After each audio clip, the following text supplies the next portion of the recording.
Hi everyone, welcome back to my channel. And today's episode of Happy Hour with Anna Morfides is going to be all about triggers. Why do we have triggers? Where do they come from? What is their purpose? And I guess the biggest thing is, why do they make us feel not good? So it is of no secret that relationships, especially the ones of dynamic nature, so Deepak Chopra talks a lot about this. We have many relationships in our life that are of static nature, meaning they are not really going to ruffle any feathers from within us or make us feel strong feelings. And then there's going to be the dynamic relationships in our life. Sometimes that could be a soul connection that is the romantic kind. It could be a soul connection that is that of our parents, our mother, our father, maybe it's a coworker, maybe it's a boss, maybe it's a friend. But there's always going to be those dynamic relationships in our lives that make us feel really uncomfortable feelings. Maybe they're feelings of resentment, maybe it's feelings of anger, maybe it's feelings of sadness, disappointment, being left out in the cold, breadcrumbed.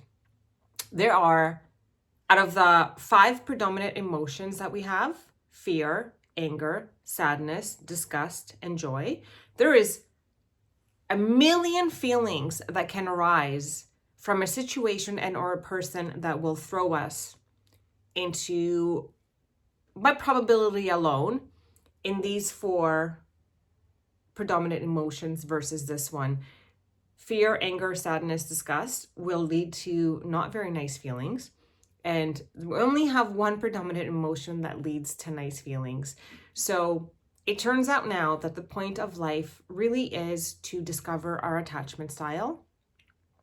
Because as a child, we do develop an attachment style. Either we're going to be anxious, avoidant, secure, or disorganized. So if we fall into the category of half the population, although I've heard recent statistics that now more than half of the population is not securely attached, which means we're either anxious or avoidant or disorganized, there's some healing there to do in order for us not to cling on to other people, in order for us to feel better.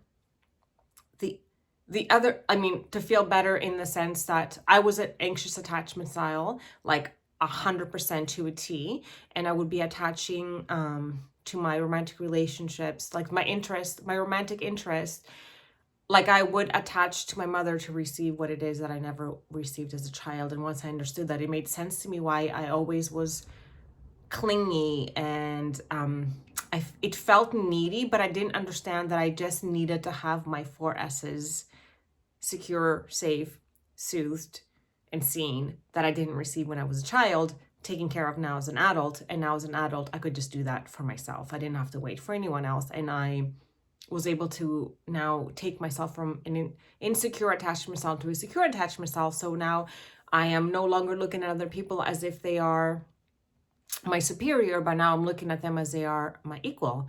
But guess what happened to me while I was in my anxious attachment style? Just like the book Attached, which I'm looking at right now.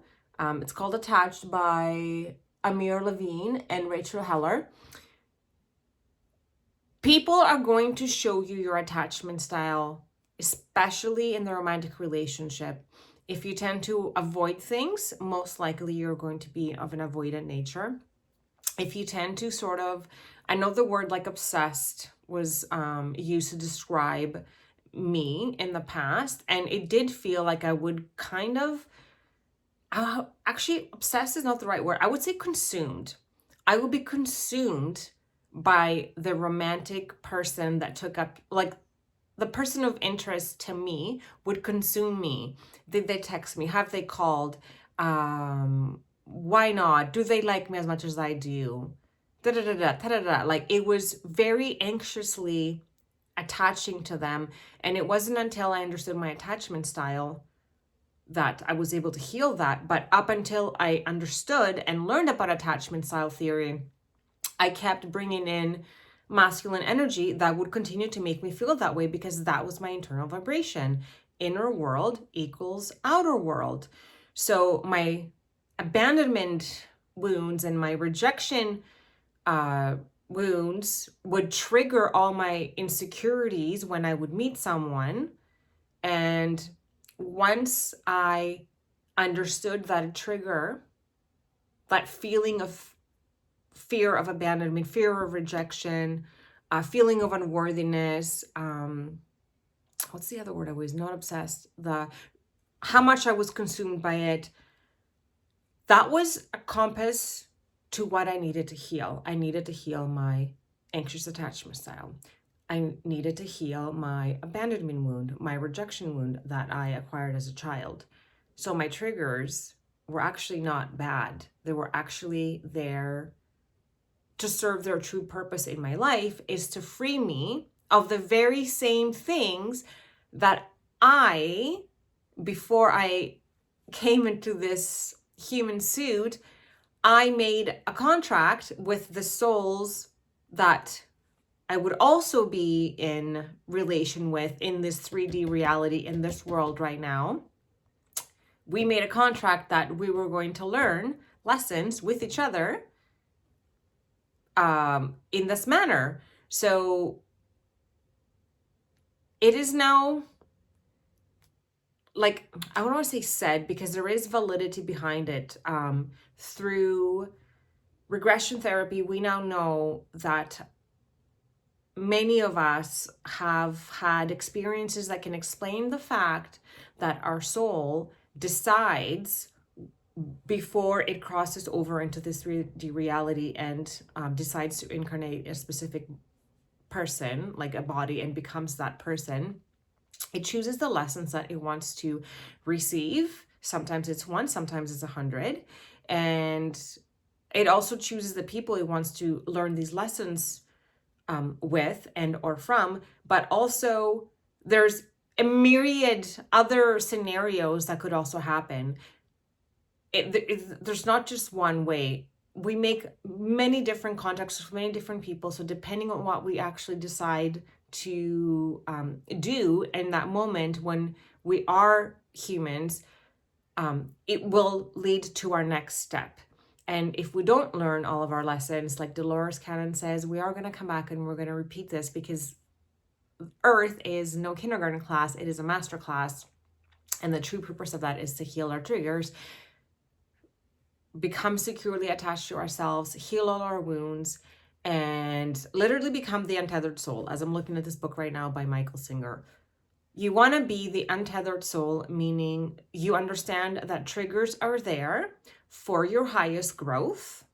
Your triggers are there to help you release the very same thing that is triggering you, because that is what you came here to do. And you're going to not look at it as a negative thing. You're going to look at it as a positive thing to help you heal, because much like all the people in this book, Why Me, Why This, Why Now? A Guide to Answering Life's Toughest Questions by Robin Norwood, which is called a life-changing book, is exactly that. Why me, why this, why now? Because we decided to learn in this way with these particular people. And what are we learning? We're learning to twist the negative core beliefs that are being triggered by the trigger anyways. So is it your unworthiness? Is it that you feel defective? Is it that you feel unlovable? What is it that you are feeling? Pinpoint that feeling. Are you feeling disrespected? And then do the work to heal that. My rejection and my abandonment wound, I needed to look at myself and see where I was abandoning and where I was rejecting my own self. Was I rejecting me in perhaps scenarios where I did not forgive myself, or I was rejecting the type of job that I wanted to do, or the type of woman that I wanted to be? Was I rejecting my needs? Was I being a doormat? How was I abandoning myself? Was I abandoning my, again, like what I really wanted to do? Like, was I abandoning my own needs? Was I abandoning my values and my beliefs? Was I abandoning my desires because of guilt and shame? Like if I wanted to do A, but I really had so much fear to do A because of what the people would say. So was I abandoning myself in that way? Where was I disrespecting myself? Did I sleep enough? Did I eat good? My self-love, how much love did I have for myself? I had zero love for myself. I felt like a true anxiously attached individual. Everyone else, so we're the only attachment style that views everyone else in a positive light, and we view ourselves in a negative light. So everyone else is better than us, luckier than us, everything than us, prettier than us. And then you kind of fall into this victim role of like, why me? Why is this happening to me? But again, why is this happening to me? Sorry, my doggy chewed this. Why is this happening to me? Everyone asks this question. But once we know that it's happening to us for our growth and for literally setting ourselves free from that very same thing, aka called the trigger, that a person in a situation is going to unruffle that feather from within us. The point of us is just to let that feather go and fly. And the more feathers, aka triggers, that we pluck from inside of our soul, the lighter we're going to feel. And you're going to be at a space. I feel like I'm very much at a space right now where not very many things bother me. And if something does trigger me, it feels really light. I don't have that charge anymore, to blame and to justify my actions, and it's not like I don't, find myself wanting to do that, because I'm not perfect and I still make quote unquote mistakes. Like I do things still that, by the way that I feel afterwards, I'm like, oh, why did I do that? Like, that doesn't feel good. Like, and then I want to be like, oh, what's wrong with you? Like, what's wrong with you, Anna? But that's not going to help me. What's going to help me is, what's my feeling? Why did I bring the situation in? What am I supposed to learn from this?